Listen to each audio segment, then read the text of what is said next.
तो क्या women's world cup winning Richa Ghosh के नाम पे एक स्टेडियम बनने वाला है? क्या राजस्थान रॉयल और चेन्नई सुपर किंग के बीच ट्रेड डील कंफर्म हो गया है? तो चेन्नई सुपर किंग जडेजा के साथ कौन से प्लेयर को ट्रेड करेगी? वो सैम करन होंगे, पथिराना होंगे या डेवाल्ड ब्रेविस होंगे? इस वीडियो में हम आपके लिए लेके आए क्रिकेट की जगत से और भी बहुत सारे इंटरेस्टिंग अपडेट। तो ऐसे ही हर रोज के क्रिकेट अपडेट वीडियो देखने के लिए आप हमारे चैनल को सब्सक्राइब कर दीजिए और बेल आइकन को ऑन पे कर दीजिए। एनीवेज, तो सबसे पहले बात कर लेते हैं women's world cup winning Richa Ghosh के बारे में। वुमेन्स वर्ल्ड कप 2025 में ऋचा घोष ने अपने 8 पारियों में 235 रन बनाए थे 133.52 के स्ट्राइक रेट से, और फाइनल मैच में उन्होंने 34 रन बनाए थे 24 गेंदों पे, जिसमें 3 चौके और 2 छक्के शामिल थे। इस ऐतिहासिक टूर्नामेंट के बाद ऋचा घोष को वेस्ट बंगाल गवर्नमेंट के द्वारा डिप्टी सुपरिटेंडेंट ऑफ पुलिस का पद दिया जाता है। क्रिकेट एसोसिएशन ऑफ बंगाल उन्हें 34 लाख की नगद राशि से सम्मानित करती है। क्रिकेट एसोसिएशन ऑफ बंगाल की तरफ से उन्हें गोल्ड प्लेटेड बॉल और बैट दिया जाता है, जिसपे सौरभ गांगुली और झूलन गोस्वामी के सिग्नेचर किए हुए थे। तो अब ऐसा रिपोर्ट आ रहा है कि उनके होम स्टेट में उनके नाम पर एक स्टेडियम बनाया जाएगा। वेस्ट बंगाल की सीएम ममता बनर्जी ने डिक्लेयर किया है कि एक नया स्टेडियम बनाया जाएगा 27 एकड़ में, और यह स्टेडियम सिलीगुड़ी या दार्जिलिंग नॉर्थ बंगाल की तरफ बनेगा। और इस स्टेडियम का नाम ऋचा क्रिकेट स्टेडियम हो सकता है या इससे सिमिलर ही कुछ नाम होगा। एनीवेज, तो अब बात कर लेते हैं उमा छेत्री के बारे में, जो कि वुमेन्स वर्ल्ड कप 2025 के स्क्वाड का हिस्सा थी। असम क्रिकेट एसोसिएशन ने 51 लाख कैश रिवॉर्ड का अनाउंसमेंट किया है उनको देने के लिए, और असम गवर्नमेंट की तरफ से उन्हें 25 लाख रुपए दिए जाएंगे for being part of India ICC women's cricket world cup 2025 winning squad. Now move to the next update. तो हम बात करने वाले हैं कि सिद्धार्थ कौल ने विराट कोहली के लिए क्या बोले हैं। तो उन्होंने बोला कि there is no comparison of Virat Kohli, he dominated the whole world, he has done tremendous for India, he set the benchmark whether performance or fitness, his record speak for himself। और एंडी बाइकल ने विराट कोहली के लिए बोले कि Virat Kohli is an absolute legend of the game, he always reminds of Ricky Ponting, Ricky Ponting played the same game, a very good batter।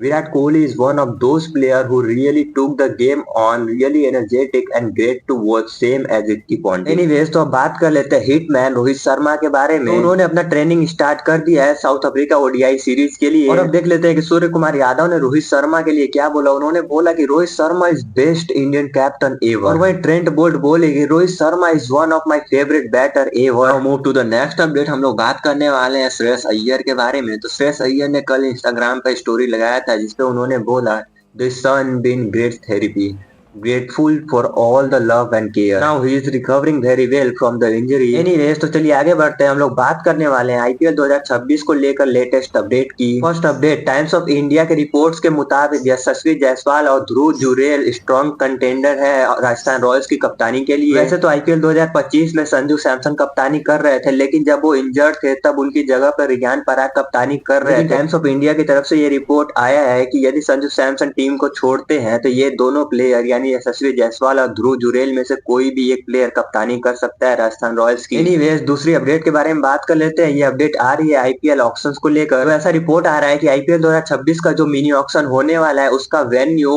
Abu Dhabi को confirm किया गया है, और बीसीसीआई ने 15 और 16 दिसंबर के विंडो को डिसाइड किया है आईपीएल ऑक्शन के लिए। एनीवेज, तो तीसरे अपडेट के बारे में बात कर लेते हैं। हम लोग बात करने वाले हैं ट्रेड रूमर से लेकर ट्रेड कंफर्मेशन तक का सफर। तो सबसे पहले बात कर लेते हैं संजू सैमसन से रिलेटेड कुछ रूमर्स की। स्टार्टिंग में ऐसा रूमर्स आ रहा था कि वो दिल्ली कैपिटल्स में जाने वाले हैं, वो ट्रेड होंगे राजस्थान से दिल्ली में। लेकिन राजस्थान रॉयल्स ने संजू सैमसन के लिए 2 प्लेयर की मांग रखी थी, जिसमें ट्रिस्टन स्टब और समीर रिजवी थे। लेकिन दिल्ली कैपिटल्स इस ट्रेड को कैंसिल कर देती है, और इस ट्रेड के कैंसिल होने के बाद Rajasthan royal Chennai super king का दरवाजा खटखटाती है ट्रेड के लिए। राजस्थान रॉयल संजू सैमसन को ट्रेड करने के लिए रविंद्र जडेजा के साथ साथ डेवाल्ड ब्रेविस या नहीं तो शिवम दुबे को मांगती है, लेकिन इसके बाद चेन्नई सुपर किंग इसको डिक्लाइन कर देती है। और अब ऐसा रिपोर्ट आ रहा है कि Sanju Samson trade to CSK और Ravindra Jadeja and Sam Curran trade to RR यानी राजस्थान रॉयल्स। दोनों ही फ्रेंचाइज ने इस डील के लिए प्रोसेस स्टार्ट कर दिया है, और ये लगभग 48 घंटों में कंप्लीट हो जाएगी। क्रिकबज़ जैसे ट्रस्टेड सोर्स ने जब ये खबर दी है कंफर्मेशन की, तो ये सच ही होगा। एनीवेज, तो अब एक शॉकिंग चीज के बारे में बात कर लेते हैं। हम लोग बात करने वाले हैं इंस्टाग्राम के बारे में, जहाँ सबसे पहले पथिराना का इंस्टाग्राम डीएक्टिवेट हो जाता है, वहीं अब रविंद्र जडेजा का भी इंस्टाग्राम डीएक्टिवेट हो गया है। नीतीश कुमार रेड्डी जो कि सनराइजर हैदराबाद हैदराबाद की तरफ से खेलते हैं उनका भी इंस्टाग्राम डीएक्टिवेट हो गया था। एनीवेज तो चलिए आगे बढ़ते हैं, हम लोग बात करने वाले हैं इंडिया और साउथ अफ्रीका के बीच में होने वाले टेस्ट सीरीज के बारे में। सौरव गांगुली कंफर्म करते हुए बताया कि इंडिया और साउथ अफ्रीका के बीच में जो फर्स्ट टेस्ट मैच होने वाला है उसके लिए सारी टिकट सोल्ड आउट हो चुकी है। इंडिया और साउथ अफ्रीका के बीच में पहला टेस्ट मैच 14 नवंबर से खेला जाएगा ईडन गार्डन में। एनीवेज तो अब देख लेते हैं इंडिया और साउथ अफ्रीका के बीच में आज तक जितने भी टेस्ट सीरीज हुए हैं उसमें सबसे ज्यादा रन किस खिलाड़ी ने बनाए। सबसे पहले नंबर पे है सचिन तेंदुलकर जिन्होंने 1741 रन बनाए। फिर उसके बाद जैक कैलिस जिन्होंने 1734 रन बनाए। हाशिम आमला 1528 रन बनाए।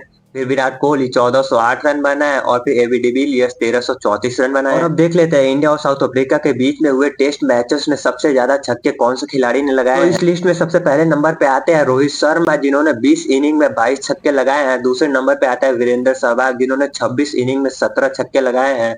और फिर तीसरे नंबर पे आते हैं अजिंक्य रहाणे जिन्होंने 22 इनिंग में 14 छक्के लगाते हैं। और चौथे पे आते हैं एबी डिविलियर्स जिन्होंने 35 इनिंग में 11 छक्के लगाए हैं। और पांचवें नंबर पे आते हैं जैक कैलिस जिन्होंने 31 इनिंग में 11 छक्के लगाए हैं। और यदि बात करें कि इंडिया और साउथ अफ्रीका के बीच में हुए टेस्ट मैचेस में सबसे ज्यादा विकेट्स किस खिलाड़ी ने लिए हैं, तो सबसे पहले नंबर पे आते हैं अनिल कुंबले जिन्होंने 40 इनिंग में 84 विकेट लिए हैं। दूसरे नंबर पे आते हैं डेल स्टेन जिन्होंने 23 इनिंग में 65 विकेट लिए हैं। अगली अपडेट के बारे में बात कर लेते हैं। हम लोग बात करने वाले हैं कि जब गौतम गंभीर से पूछा गया ऑस्ट्रेलिया व्हाइट बॉल सीरीज के बारे में तब उन्होंने बोला कि I have always been a believer that it's not about individual performance. Yes I can be happy with individual performance but ultimately we lost the ODI series. That is the bottom line and I can never celebrate a series loss as a coach. Thank you so much for watching. Please like the video and subscribe the channel और आप हमारे Telegram channel को भी join कर सकते हैं जहां आपको क्रिकेट की अपडेट सबसे पहले मिलती है।